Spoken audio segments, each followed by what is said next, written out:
Dinas Ketahanan Pangan, Pertanian dan Perikanan atau DKPPP Kabupaten Temanggung, Jawa Tengah memberikan vaksinasi gratis terhadap hewan peliharaan.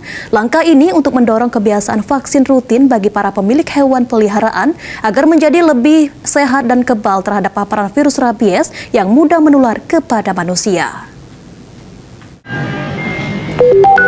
Dinas Ketahanan Pangan, Pertanian dan Perikanan Kabupaten Temanggung, Jawa Tengah memberikan 350 dosis vaksinasi hewan gratis kepada hewan piaraan.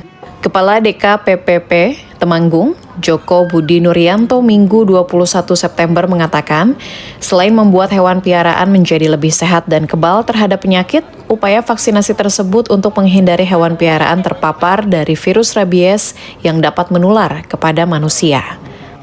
Herd immunity, kekebalan komunitas yang cukup tinggi sehingga mau datang dari manapun itu tidak membawa penyakit. Karena kadang-kadang yang sini sudah suntik tapi tergigit yang dari luar kan sapi mawon, sehingga kami dalam rangka mendukung gerakan ini secara luas juga. Misalkan ada gigitan gitu, kita antisipasi untuk nggak kena rabiesnya, itu nggak parah ke manusia. Bahaya itu ya penyakit. Iya, bahaya Rabiesnya itu. Jadi ada antisipasinya kita agar hewannya juga sehat, kebal juga.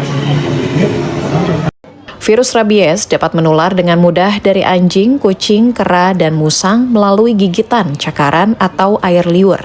Bahkan penularan virus rabies ini juga dapat terjadi dari manusia ke manusia melalui transplantasi organ.